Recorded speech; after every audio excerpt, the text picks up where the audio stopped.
Hi hello నమస్తే, welcome to SNR TV media. So మొత్తానికైతే HCU భూములకు సంబంధించి అంటే హైదరాబాద్ సెంట్రల్ యూనివర్సిటీకి సంబంధించి ఈ భూముల వివాదం ఏదైతే ఉందో అది మొత్తం యావత్ తెలంగాణ మొత్తం ప్రధాన అంశం అయిపోయింది. అది రీసెంట్గా మనం చూసాం. దాని గురించి ఎంత పెద్ద చర్చ జరిగింది, ఎంత పెద్ద రచ్చ అయిందో మనం అందరూ చూసాం.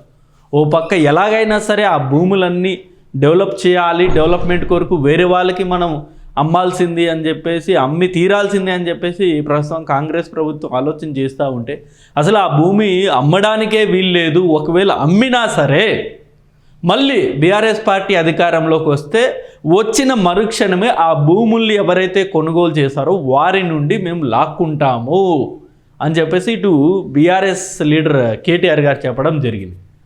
సో ఈ అంశాల మీద ప్రస్తుతం వచ్చేసి ఈ హెచ్యు సంబంధించిన భూములు ఇష్యూ ఏదైతే ఉందో ఇది ప్రస్తుతం వచ్చేసి సుప్రీంకోర్టు పరిధిలో ఉంది ఈ అంశం. సో సుప్రీంకోర్టు కూడా ఆల్రెడీ ఈ అంశాల మీద స్టే అనేది విధించింది. ఏదైతే ఈ చదును చేస్తున్నారో ఈ హెచ్యు 400 ఎకరాలు ఏదైతే ఉందో ఆ భూమి మొత్తం చదును చేసే ఆ కార్యక్రమాన్ని నిలుపుదల చేసింది ప్రస్తుతం. సో కంప్లీట్గా మేము విచారించి ఆ భూములకు సంబంధించి మేము ఒక నిర్ణయం వెల్లడించిన తర్వాతే దాని మీద మీరు ఎలాంటి చర్యలన్నా తీసుకోండి అని చెప్పేసి కూడా ఆల్రెడీ సుప్రీంకోర్టు చెప్పడం జరిగింది. సో హెచ్యు భూముల అమ్మకం అనే అంశం ప్రస్తుతానికైతే హోల్డ్లో ఉంది. సో ఇదో పక్క అలా హోల్డ్లో ఉంటే అసలు రేవంత్ రెడ్డి గారు ఈ హెచ్యు భూములు ఎందుకు అమ్మాలనుకుంటున్నారు, దీని వెనుక ఏం కుట్ర ఉంది అని చెప్పేసి నిన్న కేటీఆర్ గారు ఒక ప్రెస్ మీట్ పెట్టి మొత్తం వివరించడం జరిగింది. అంటే ఆల్రెడీ బీఆర్ఎస్ పార్టీ మొదటి నుండి ఇదే ఆరోపణలు చేస్తుంది. ఏమని, హెచ్యు భూములు ఏవైతే ప్రస్తుతం కాంగ్రెస్ వాళ్ళు అమ్ముతున్నారో దీని వెనుక భారీ కుట్ర అనేది ఉంది అని చెప్పేసి. సో మరి ఆ కుట్రకు సంబంధించి నిన్న కేటీఆర్ గారు మాట్లాడిన ప్రధాన అంశాలు ఒకసారి మనం చూసుకుందాం. అవి తెలంగాణలో చాలా హాట్ టాపిక్ అయిపోయింది. సో ఇది ఒక ఆర్టికల్, ఇది సో ఇంటర్నెట్లో చాలా వైరల్ అవుతున్న ఆర్టికల్ ఇది. స్కామ్ బయటపడటంతో 2 జాతీయ పార్టీలు అలర్ట్ అయ్యాయంట. సో కేటీఆర్ ప్రెస్ మీట్తో డిఫెన్స్లో కాంగ్రెస్ బీజేపీ. సో ఇదైతే ఓ రకంగా నిజమే అనుకోవాలి. ఎందుకంటే కేటీఆర్ గారు నిన్న ప్రెస్ మీట్ పెట్టారు. నిన్న ప్రెస్ మీట్ పెట్టిన తర్వాత ఇప్పటి వరకు కూడా అంత స్ట్రాంగ్ రిప్లై ఇటు బీజేపీ నుండి కానీ ఇటు కాంగ్రెస్ పార్టీ నుండి కానీ ఇంతవరకు రాలేదు. జనరల్గా కేటీఆర్ గారు ప్రెస్ మీట్ పెట్టిన తర్వాత ఆయన ఏదైతే ప్రధాన అంశాలు ఏవైతే మాట్లాడతారో మాట్లాడిన తర్వాత డెఫినెట్లీ దాని నుండి కౌంటర్ అనేది ఉంటుంది. బట్ ఈ అంశం మీద చాలా పెద్ద ఇష్యూ అయిపోయింది కదా హెచ్యు భూములు అనేది. ఈ అంశం మీద ఇంతవరకు కౌంటర్ అటాక్ అనేది కూడా ఇటు కాంగ్రెస్ పార్టీ నుండి లేదు, ఇటు బీజేపీ పార్టీ నుండి లేదు. నిన్న కేటీఆర్ గారు చాలా స్పష్టంగా అంటే ఆ ప్రెస్ మీట్లో చెప్పడం జరిగింది, ఈ భూముల అమ్మకాల వెనక కూడా బీజేపీ హస్తం ఉంది. ఒక ఎంపీ ఈ వ్యవహారాన్ని మొత్తం ఆయన కనుసైగల్లో జరుగుతుంది, ఒక ఎంపీ ఈ మద్దతు ఇస్తున్నారు ఈ భూముల అమ్మకం విషయంలో అని చెప్పేసి కూడా నిన్న చెప్పడం జరిగింది కేటీఆర్ గారు.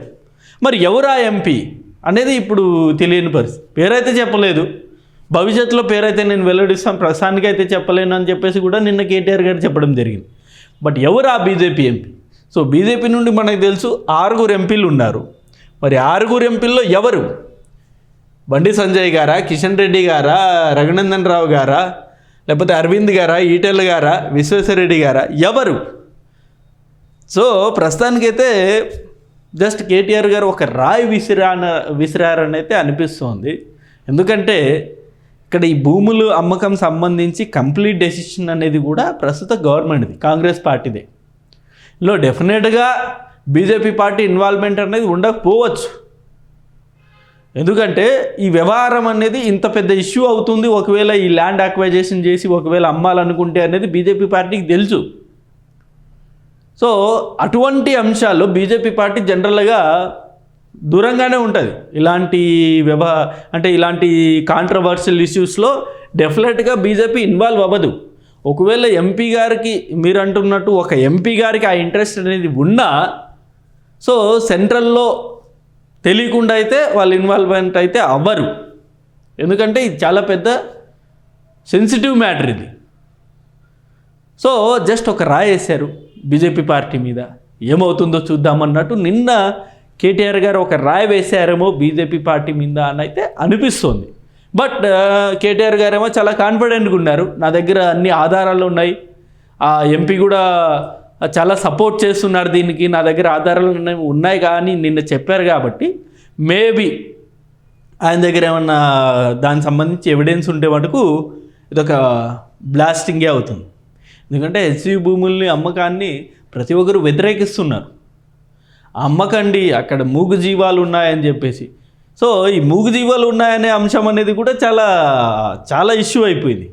అసలు అది ఏఐ ఆర్టిఫిషియల్ ఇంటెలిజెన్స్తో చేసిన వీడియోలు అని చెప్పేసి కూడా ఆల్రెడీ ఇటు కాంగ్రెస్ సంబంధించిన అనేక మంది మంత్రులు ప్రెస్ మీట్ పెట్టి మరి కూడా దీని మీద సీరియస్గా అందరికీ వార్నింగ్ ఇవ్వడం జరిగింది. ఎవరైతే ఈ ఏఐ యూజ్ చేసి వీడియోలనే ఫేక్ వీడియోస్ అనేవి క్రియేట్ చేశారో వాళ్ళందరి మీద కూడా ఆల్రెడీ వాళ్ళందరూ కూడా వార్నింగ్ అనేది ఇవ్వడం జరిగింది. సో ఇవన్నీ పక్కన పెడితే ప్రెస్ మీట్ పెట్టి స్కామ్ గురించి మాట్లాడనని ధర్మపురి అరవింద్ ప్రెస్ మీట్ పెట్టి స్కామ్ గురించి మాట్లాడిన ధర్మపురి అరవింద్. సో నిన్న మనం చూసాం, ప్రెస్ మీట్ పెట్టారు ధర్మపురి అరవింద్ గారు. ఆ ప్రెస్ మీట్లో కూడా జస్ట్ ఒకే ఒక్క క్వశ్చన్ రైజ్ చేశారు ఆయన, ఎవరా ఎంపీ మీరు దమ్ముంటే బయట పెట్టవచ్చుగా పేరు అని చెప్పేసి. బట్ ఇక్కడ అయితే కేటీఆర్ గారు అయితే పేరు బయట పెట్టలేదు. బట్ నిన్న అరవింద్ గారు అయితే ఛాలెంజ్ విసిరారు, మీ దమ్ముంటే ఆ పేరు అనేది చెప్పండి అని చెప్పేసి. బట్ మరి నిజంగా చూద్దాం మరి ఏంటి, నిజంగా బీజేపీ ఎంపీలో ఒకరు ఉన్నారా అందులో అని చెప్పేసి. సోషల్ మీడియాలో చాట్ జీపీటీ పోస్ట్ వేసి ఇరుక్కున్న శ్రీధర్ బాబు, కాంగ్రెస్ పీసీసీ మహేష్ గౌడ్తో అర్థం లేని ప్రెస్ మీటు, మహేష్ గౌడ్ వ్యాఖ్యలతో ఇరుకున పడిన కాంగ్రెస్ సోషల్ మీడియా, ఫేక్ పోస్టులతో నవ్వులు పాలైన కాంగ్రెస్ బీజేపీ ఐటీ సెల్. ఎందుకు ఇవన్నీ అంటే నాకు తెలిసి ఈ ఆర్టికల్ కంప్లీట్ కొంచెం బీఆర్ఎస్కి అనుకూలంగా ఉన్నట్టుంది. ఎందుకంటే ఇందులో కంప్లీట్గా కూడా బీఆర్ఎస్ పార్టీకి అనుకూలమైన న్యూసే ఇచ్చారు.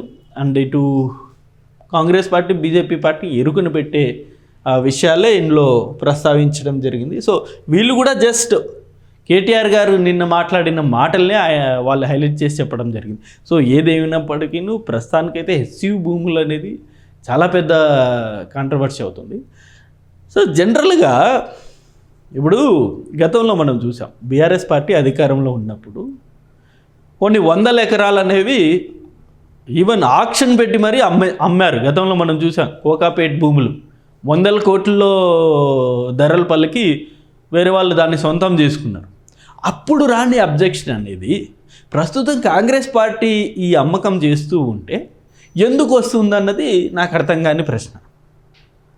సో గత 10 సంవత్సరాలుగా కూడా మనం చూస్తూనే ఉన్నాం, మన బీఆర్ఎస్ పార్టీ వాళ్ళు ఎక్కడన్నా కొంచెం ఫైనాన్స్ సపోర్ట్ కావాలి, రాష్ట్రానికి ఆర్థికంగా కొంచెం సపోర్ట్ కావాలి అంటే డెఫినెట్గా అందుబాటులో ఉన్న భూముల్ని అమ్మారు. గతంలో మనం చూసాం, లీజ్కి ఇవ్వడమో అమ్మడమో మనం చూసాం. వాళ్ళు చేసింది రైట్ అయినప్పుడు ఇప్పుడు ప్రస్తుతం కాంగ్రెస్ పార్టీ చేసేది ఎందుకు రాంగ్ అవుతుందో అర్థం కాని పరిస్థితి. ఇప్పుడు ఎలాగైతే బీఆర్ఎస్ పార్టీకి అమ్మే హక్కు ఉంటుందో కాంగ్రెస్ పార్టీకి కూడా అమ్మే హక్కు ఉంటుంది కదా, దాన్ని ఎందుకు ఇంత తీవ్రంగా వ్యతిరేకించాలి? అది కరెక్ట్ కాదు కదా. ఒకవేళ అమ్మినా సరే అవి డైరెక్ట్ రేవంత్ రెడ్డి గారి జోబులో అయితే వెళ్ళవు కదా, ప్రభుత్వ ఖజానాకే కదా వస్తుంది అమౌంట్ అనేది. అక్కడ నుండి మళ్ళీ ప్రజల సంక్షేమానికే కదా యూజ్ చేస్తారు. ఎలాగైతే గతంలో భూములు అనేవి తనఖా పెట్టి లేకపోతే అమ్మో ఆ డబ్బులు తీసుకొచ్చి ఎలాగైతే ప్రజల్ని ఈ సంక్షేమాన్ని అందించారో గతంలో బీఆర్ఎస్ పార్టీ, ఇప్పుడు అదే విధంగానే ప్రస్తుతం ఈ 400 ఎకరాలని లీజుకి ఇచ్చో అమ్మో దాని నుండి వచ్చిన రెవెన్యూని ఇక్కడ ప్రజలకే కదా యూజ్ చేస్తారు, సొంత దానికైతే యూజ్ చేయరు కదా. ఎందుకని దాన్ని అంత పెద్ద ఇష్యూ చేస్తున్నారో అర్థం కాని పరిస్థితి. అంటే దీనిలో అనేక రకాల రాజకీయాల కోణాలు అనేవి ఉండొచ్చు, ఉన్నాయి కూడా. వాటి గురించి డీటెయిల్గా మరిన్ని వీడియోలో మనం డిస్కస్ చేద్దాం. ప్రస్తుతానికైతే నిన్న కేటీఆర్ గారు పేల్చిన బాంబు మీద అయితే ఇటు కాంగ్రెస్ వాళ్ళు కూడా ఆన్సర్ ఇవ్వలేని పరిస్థితి, ఇటు బీజేపీ వాళ్ళు కూడా ఇంతవరకు రియాక్ట్ అవ్వని పరిస్థితి. మరి చూద్దాం. ప్రస్తుతం అయితే సుప్రీంకోర్టులో ఉంది ఈ అంశం అనేది. సో మన అందరికీ తెలుసు, సుప్రీంకోర్టులో కనుక కేసు ఫైల్ అయితే దాని నుండి జడ్జిమెంట్ రావడానికి కొన్ని ఏండ్లు పడుతుంది. సో ఈ కాంగ్రెస్ ప్రభుత్వ ఈ 5 సంవత్సరాలు కూడా అయిపోయినా ఆశ్చర్యపోగలరు ఆ తీర్పు రావడానికి. అంటే అంత టైం అనేది పడుతుంది జనరల్గా. సో మరి చూద్దాం, మరి రేవంత్ రెడ్డి గారు ప్రస్తుతానికి ప్లానింగ్ మొత్తం కూడా ఒక పాజ్ పన్నట్టు అయిపోయింది రేవంత్ రెడ్డి గారి ప్లానింగ్కి మొత్తానికి. మరి చూద్దాం ఫ్యూచర్లో ఆ హెచ్యు భూముల్ని అమ్మకానికే పెడతారా, లేకపోతే ప్రస్తుతం లేదు దీన్ని ఇంతటితో వదిలేద్దాం, ఎక్కడన్నా వేరే సోర్స్ భూములు ఏమన్నా ఉంటే వాటి మీద మనం ఫోకస్ చేద్దామని ఆలోచన చేస్తారు. మరి చూద్దాం. ఇది వీడియో అంటే ఈ అంశం మీద మీ అభిప్రాయాన్ని కూడా కింద కామెంట్ రూపంలో తెలియజేయండి. Thank you for watching this video. Thank you.